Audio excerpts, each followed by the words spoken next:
1940 का समय है जब नाजी जर्मनी एक बेहद खतरनाक योजना पर काम कर रहा होता है।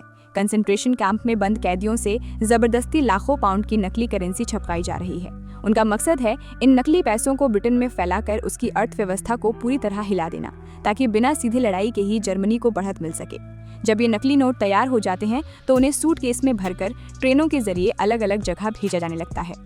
उसी दौरान इंग्लैंड के बर्मिंघम शहर में एक हथियार बनाने वाली फैक्ट्री में महिलाएं काम कर रही होती हैं। बाहर जर्मन विमानों द्वारा बमबारी हो रही होती है, लेकिन फिर भी उन्हें काम रोकने की इजाजत नहीं होती। इसी बीच एक महिला का जन्मदिन होता है तो सब मिलकर उसके लिए हैप्पी बर्थडे गाना गाते हैं और एक छोटी सी मोमबत्ती भी जलाते हैं। माहौल कुछ पलों के लिए खुशियों से भर जाता है, लेकिन तभी अचानक एक बम फैक्ट्री पर गिरता है और पल भर में सब कुछ तबाह हो जाता है और वहां मौजूद सभी लोग मारे जाते हैं।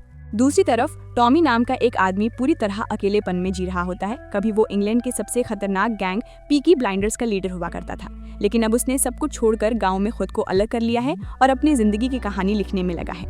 सुबह उसका सहायक जॉनी उसे बताता है कि बर्मिंघम में बमबारी हुई है, लेकिन टॉमी इस खबर पर कोई प्रतिक्रिया नहीं देता। जॉनी ये भी बताता है कि उसकी मुलाकात एक औरत से हुई जो शहर छोड़कर जा रही थी और उसने टॉमी के बारे में पूछा, उसे जिप्सियों का राजा कहा। जॉनी ने उसे बताया कि टॉमी अब दुनिया से दूर हो चुका है। एक दिन जब टॉमी लिख रहा होता है तभी फोन बजता है। वो उसे बंद करने जाता है, लेकिन तभी उसे अपने आंगन में किसी के भागने की आहट सुनाई देती है। कुछ देर तक तनाव बना रहता है, लेकिन फिर वो गुस्से में टेबल पर हाथ मारता है। बाहर टहलने के दौरान उसे एक पेड़ पर लाल रंग का स्कार्फ मिलता है जो उसे अजीब लगता है। बाद में वो अपनी किताब में लिखता है कि उसे अक्सर अपने मृत बेटी के दर्शन होते हैं, लेकिन ये स्कार्फ हकीकत में है जिसे वो समझ नहीं पा रहा।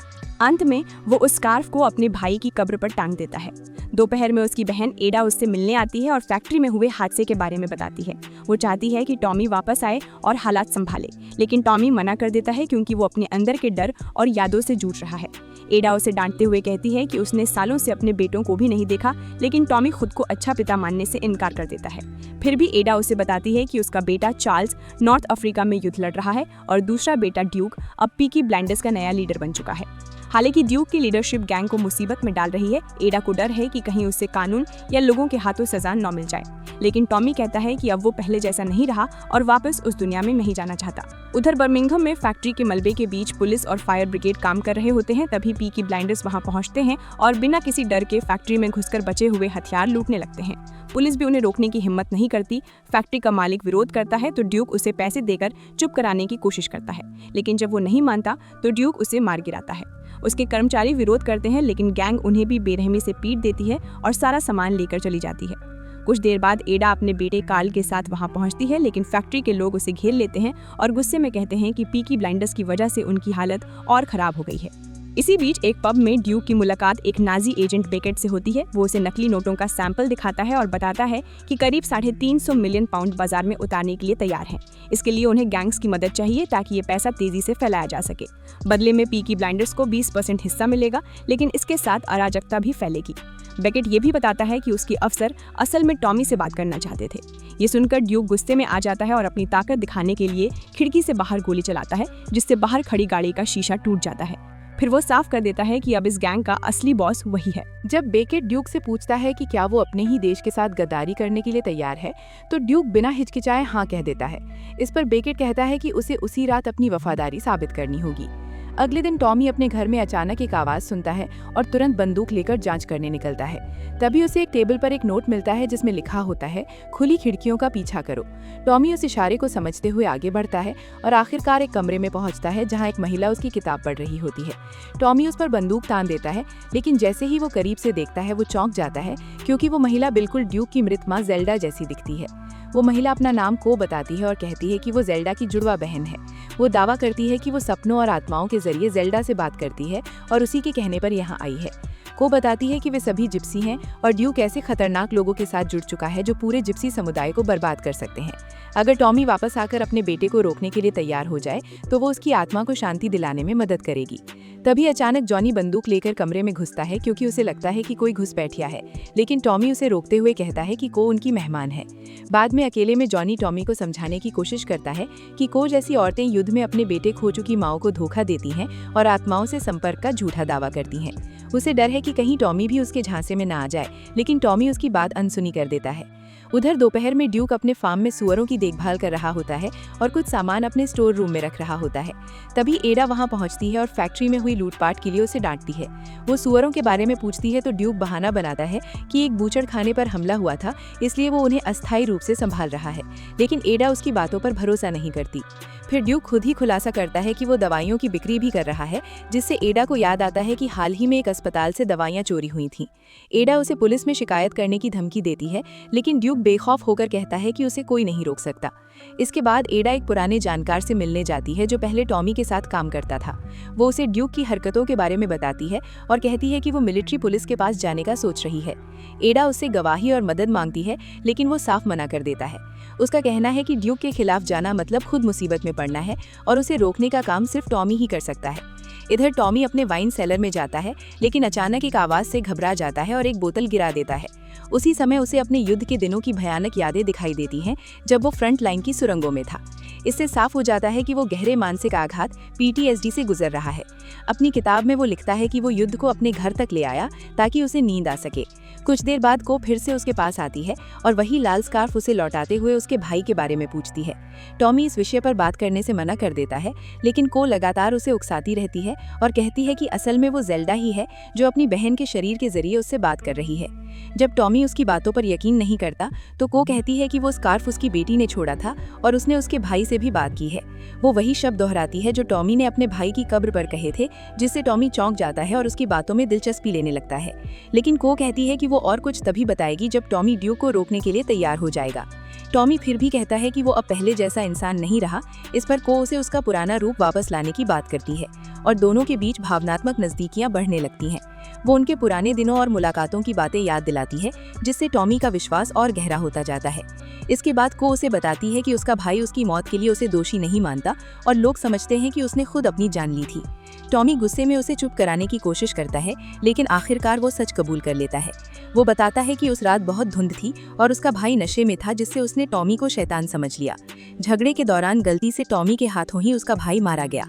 को उसे दिलासा देती है और कहती है कि अब उसे अपने अतीत को छोड़ देना चाहिए। वो अपनी बेटी और भाई को नहीं बचा सका, लेकिन अभी भी अपने बेटे को बचा सकता है। शाम होते ही बर्मिंघम पर एक बार फिर से बमबारी शुरू हो जाती है। लोग अपनी जान बचाने के लिए शेल्टर की ओर भागते हैं। इस मौके का फायदा उठाकर एडा सभी स्थानीय लोगों को एक जगह इकट्ठा करती है और उनसे ड्यूक के खिलाफ गवाही देने की अपील करती है, ताकि वो मिलिट्री पुलिस तक मामला पहुंचा सके।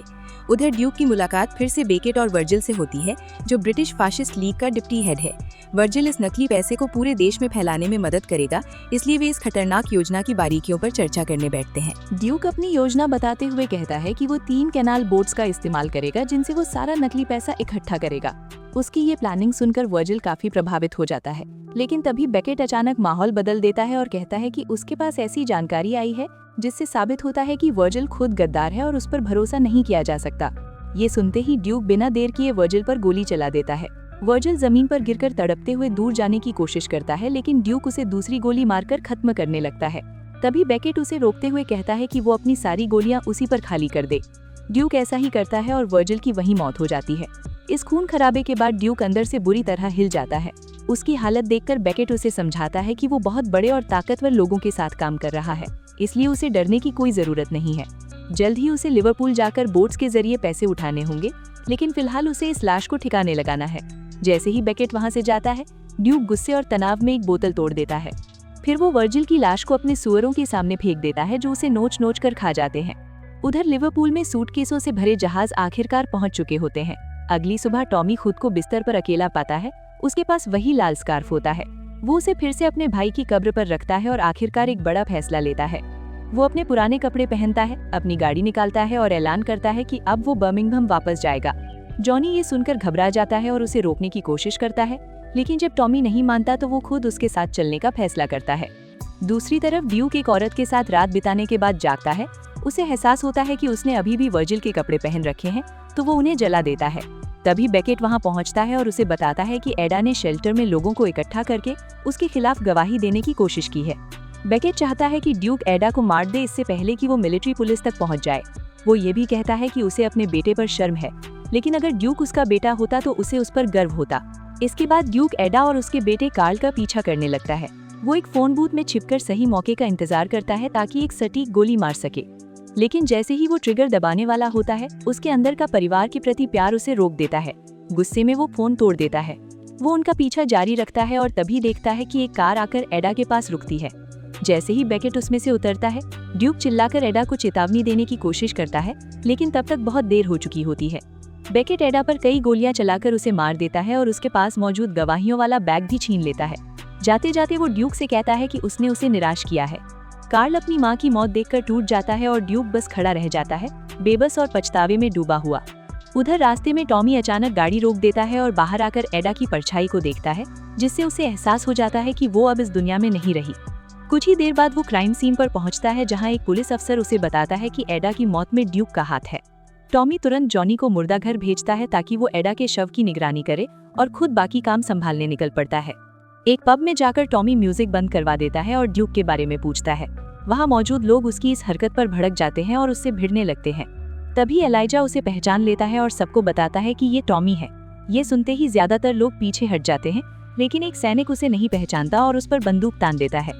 टॉमी जवाब में अपनी शर्ट के अंदर एक ग्रेनेड दिखाता है। ये देखकर वो सैनिक डरकर बाहर भागता है, लेकिन कुछ ही सेकंड में धमाका हो जाता है। इसके बाद टॉमी उसकी बंदूक उठाता है और रिकॉर्ड प्लेयर पर गोली मारता है। फिर एलाइजा को मजबूर करता है कि वो उसे ड्यूक के पास ले जाए। स्टोर रूम में ड्यूक जल्दी जल्दी अपना सामान पैक कर रहा होता है, लेकिन तभी टॉमी वहां पहुंचता है और उसे पकड़कर कीचड़ में फेंक देता है। वो दवाइयों के बैग उठाकर उस पर फेंकता है और गुस्से में उसे डांटता है कि उसने हर हद पार कर दी है। टॉमी के मारने के बाद ड्यूक कहता है कि वो एडा को मार नहीं पाया क्योंकि वो अभी भी अपने परिवार के प्रति वफादार है, लेकिन वो ये भी मानता है कि उसने कई गलत काम किए हैं क्योंकि यही सब उसे अपने पिता से विरासत में मिला है। गुस्से में वो टॉमी पर टूट पड़ता है और दोनों कीचड़ में लड़ने लगते हैं, लेकिन टॉमी आसानी से उस पर काबू पा लेता है और उसे मजबूर करता है कि वो बेकेट और पूरी योजना के बारे में सब कुछ बता दे। इसके बाद टॉमी मुर्दा घर पहुंचता है, जॉनी की बंदूक लेता है और उसे वहां से भेज देता है। फिर वो एडा के शव के पास बैठकर उससे बात करता है। वो कहता है कि उसे पहले आ जाना चाहिए था जब उसने उसे बुलाया था। वो ये भी स्वीकार करता है कि उसने अपने भाई को खुद मारा था और ये कोई हादसा नहीं था। टॉमी बताता है कि उस रात वो नशे में था और गुस्से से भरा हुआ था। उसने अपने ही भाई को इसलिए मार दिया ताकि वो उससे हमेशा के लिए आजाद हो सके। लेकिन इतने सारे अपनों को खोने के बाद भी टॉमी खुद से एक वादा करता है कि इस सारे दर्द और बुराई से कुछ अच्छा जरूर निकलेगा। जब वो मुर्दा घर से बाहर निकलता है, उसकी आंखों में आंसू होते हैं। जैसे ही वो बाहर कदम रखता है, सामने बेकेट खड़ा मिलता है और दोनों के बीच तुरंत गोलीबारी शुरू हो जाती है। चारों तरफ अफरा तफरी मच जाती है। घोड़े डरकर उछलने लगते हैं और दोनों इधर उधर छिपकर एक दूसरे पर गोली चलाते हैं। इस बीच बेकेट टॉमी को समझाने की कोशिश करता है कि हिटलर का मकसद गलत नहीं है। वो समाज को खराब खून से साफ करना चाहता है और बमों की जगह नकली पैसों से युद्ध खत्म करना ज्यादा बेहतर तरीका है। लेकिन टॉमी उसकी किसी बात पर ध्यान नहीं देता। जब बेकेट की गोलियां खत्म हो जाती हैं, तो वो घोड़ों को आगे धकेलकर उन्हें ढाल की तरह इस्तेमाल करता है और मौके का फायदा उठाकर वहां से भाग निकलता है। इसके बाद टॉमी एक घोड़े पर सवार होकर शहर की गलियों में दौड़ता है और लोग उसे देखकर ऐसे स्वागत करते हैं जैसे कोई राजा वापस लौट आया हो। उधर पब में ड्यूक शराब में डूबकर अपने गुनाहों का बोझ भूलने की कोशिश कर रहा होता है। तभी को वहां आती है और उसे बताती है कि जेल्डा की आत्मा ने पहले ही कहा था कि एक दिन टॉमी और ड्यूक साथ काम करेंगे। अब ये ड्यूक के लिए सही रास्ता चुनने का मौका है। वो उसे एक गोली देती है और कहती है कि नाजियों को खत्म करने के बाद उसे टॉमी को भी मारना होगा। यही एक तरीका है जिससे उसे मानसिक शांति मिलेगी। अगर टॉमी मर जाता है तो ड्यूक नया जिप्सी किंग बन सकता है, ठीक वैसा ही जैसा उसकी माँ चाहती थी। को के जाने के बाद वो टॉमी से टकराती है और कहती है कि ड्यूक उसकी मदद करेगा, लेकिन टॉमी कहता है कि पहले उसे एक जिप्सी गाड़ी चाहिए। पब के अंदर ड्यूक एक सिक्का उछालकर अपने फैसले को समझने की कोशिश करता है। तभी टॉमी अंदर आता है, दोनों के लिए ड्रिंक डालता है और ड्यूक उससे हाथ मिलाकर बेकेट को खत्म करने में मदद करने के लिए तैयार हो जाता है। कुछ ही देर में एडा का अंतिम संस्कार होता है। उसकी बॉडी को एक जिप्सी गाड़ी में रखा जाता है, साथ में कुछ तस्वीरें भी होती हैं। टॉमी उस गाड़ी को आग लगा देता है और जलती हुई लपटों को देखता हुआ अपने दर्द को अंदर ही अंदर सहता है। उसी रात ड्यूक बेकेट को फोन करता है और उसे चेतावनी देता है कि टॉमी उसके पीछे आने वाला है। फिर भी वो डील पूरी करना चाहता है, तो बेकेट उसे 70 मिलियन देने का वादा करता है। इधर टॉमी राख में बदल चुकी गाड़ी के पास खड़ा होता है। तभी डॉकयार्ड का बॉस टैग उससे मिलने आता है और उसे उस संदिग्ध वेयरहाउस और बोट्स के बारे में सारी जानकारी देता है।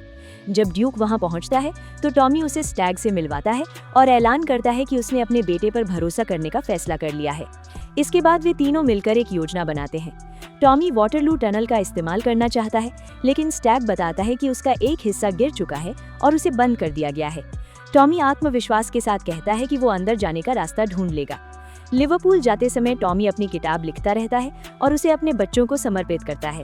वो लिखता है कि ड्यूक उसका असली वारिस हो सकता है, लेकिन आज की रात उसकी असली परीक्षा होगी। आखिरकार वे टनल के बंद गेट तक पहुंचते हैं और टॉमी को की मदद देता है। उसके रिश्तेदार औजारों से गेट काटने लगते हैं। इंतजार के दौरान टॉमी को से अपना हाथ पढ़ने के लिए कहता है। को उसके अतीत के बारे में बातें करती है तो टॉमी अपने भविष्य के बारे में पूछता है। को कहती है कि आज रात उसे वो शांति मिलेगी जिसकी उसे तलाश है। तभी टॉमी अचानक अपनी बंदूक निकालता है और कहता है कि वो जानता है कि को शुरू से ही उसे मारना चाहती है। वो उसे अपशगुन बताता है। को जवाब देती है कि अगर टॉमी ड्यूक को नहीं मारेगा तो ड्यूक ही एक दिन उसे मार देगा। इसके बाद टॉमी टनल के अंदर चला जाता है, जबकि ड्यूक बेकेट से मिलकर पूरी योजना बता देता है, बोट्स के रास्ते और हथियारों की कमी के बारे में। बेकेट ये सब जर्मन सैनिकों को समझा देता है। कुछ ही देर में जर्मन विमान बमबारी शुरू कर देते हैं, जिससे टनल के और हिस्से गिर जाते हैं और टॉमी अंदर फंस जाता है। उसे अपने युद्ध के दिनों की भयानक यादें सताने लगती हैं और वो अपने मरे हुए अपनों के भ्रम देखने लगता है। लेकिन वो हार नहीं मानता और मलबे को हटाते हुए बाहर निकलने में कामयाब हो जाता है। वो दौड़ता हुआ सीढ़ियों तक पहुंचता है। उधर डॉक पर जर्मन सैनिक बोट्स का इंतजार कर रहे होते हैं। जैसे ही बोट्स पहुंचती हैं वे फायरिंग शुरू कर देते हैं। तभी स्टैग अपने प्लान के तहत विस्फोटकों को सक्रिय करता है और पानी में कूद जाता है। बोट सीधे डॉक से टकराती है और एक बड़े धमाके के साथ सब कुछ उड़ा देती है, जिससे सारे सैनिक मारे जाते हैं। वेयरहाउस के अंदर बेकेट को एहसास होता है कि ड्यूक ने उसे धोखा दिया है और वो उस पर बंदूक तान देता है। ड्यूक कहता है कि उसके सिक्के ने उसे अपने पिता के खिलाफ जाने को कहा था, लेकिन उसने सिक्के के बजाय सही रास्ता चुना। तभी वेयरहाउस के अंदर भी धमाका होता है, जिससे बेकेट गिर जाता है और ड्यूक वहां से भाग निकलता है। उसी समय टॉमी भी अंदर पहुंच जाता है। जल्द ही पीकी ब्लाइंडर्स वेयरहाउस को घेर लेते हैं और बाकी बचे नाजी सैनिकों के साथ जबरदस्त गोलीबारी होती है, जिसमें सभी दुश्मन मारे जाते हैं। टॉमी भी कई लोगों को मारते हुए आगे बढ़ता है और ड्यूक से टकराता है, जो उससे पूछता है कि उसे इतनी देर क्यों लगी। गुस्से में टॉमी कहता है कि वो यहाँ सिर्फ उसकी माँ के कहने पर आया है और उसे वहाँ से जाने को कहता है। इसके बाद टॉमी नकली पैसों के बक्सों के बीच एक लैंडमाइन लगा देता है, जिससे पूरी योजना को खत्म किया जा सके। ये देखकर बेकेट अपनी कार में बैठकर सीधे टॉमी की तरफ बढ़ता है।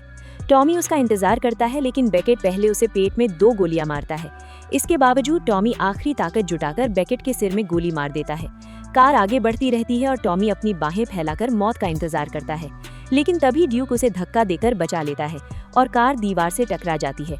जख्मी टॉमी जमीन पर गिर जाता है और उसके आसपास गैंग के लोग इकट्ठा हो जाते हैं। वो ड्यूक को एक बंदूक देता है और कहता है कि वो इसे खत्म कर दे। पहले तो ड्यूक मना करता है, लेकिन टॉमी के जोर देने पर वो ट्रिगर दबा देता है। पीकी ब्लाइंडर्स अपने लीडर को अलविदा कहते हैं और ड्यूक रोते हुए टॉमी को खो देता है, जो आखिरी समय में एक कविता सुनाता है। इसके बाद गैंग ड्यूक को नया जिप्सी किंग मान लेती है। ड्यूक आदेश देता है कि जो भी नकली पैसा बचा हो उसे जला दिया जाए। कुछ समय बाद को टॉमी की लिखी हुई किताब लेकर आती है और उसे ड्यूक को सौंप देती है। आखिर में सभी लोग एक गाड़ी के आसपास इकट्ठा होते हैं, जिसमें टॉमी का शव, कुछ तस्वीरें और बचे हुए नकली नोट होते हैं। ड्यूक उस गाड़ी को आग लगा देता है और सभी लोग घंटों तक वहीं खड़े रहकर उसे आखिरी विदाई देते हैं। अंत तक देखने के लिए धन्यवाद।